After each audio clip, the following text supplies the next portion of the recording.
Sugod na ang gipakatap sa Station 3 sa Lapu-Lapu City Police Office ang ilang mga sakop ngadto sa Virgen de la Regla National Shrine ning pagsugod na sa Semana Santa. Aniya ang report.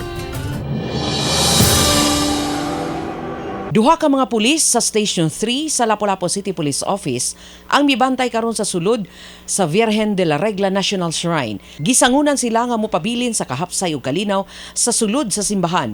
Misugod sila pag-report alas 5 kaganihang buntag ug laing duha ka pulis usab ang mopuli kanila alauna sa hapon. Mato ni Police Major Ramil Dugan, Chief of Police sa Station 3, nga mas higpitan pa nila ang pagbantay sa simbahan sulod sa ilang jurisdiksyon sugod sa Huwebes Santo. Meron tayo yung boundaries natin, lalagyan natin ng personnel in order to para ma-preempt yung mga would-be violators. Adunay duha ka gate nga buksan nga magsilbing entrance ug exit sa mga manimba. Ang gate 2 nga nahimutang sa kilid sa simbahan ug ang gate 3 nga nahimutang sa luyong bahin sa simbahan.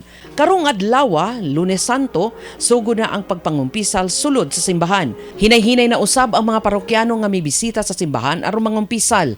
Giandam na usab sa simbahan ang Garden of Saints, din ipahigayon ang Way of the Cross. Subling mipahinumdom si Major Dugan sa mga manimbahay nga likayan ang pagdaong mga dagkong bag atol sa kalihukan aron usab kalikayan ang kahasol.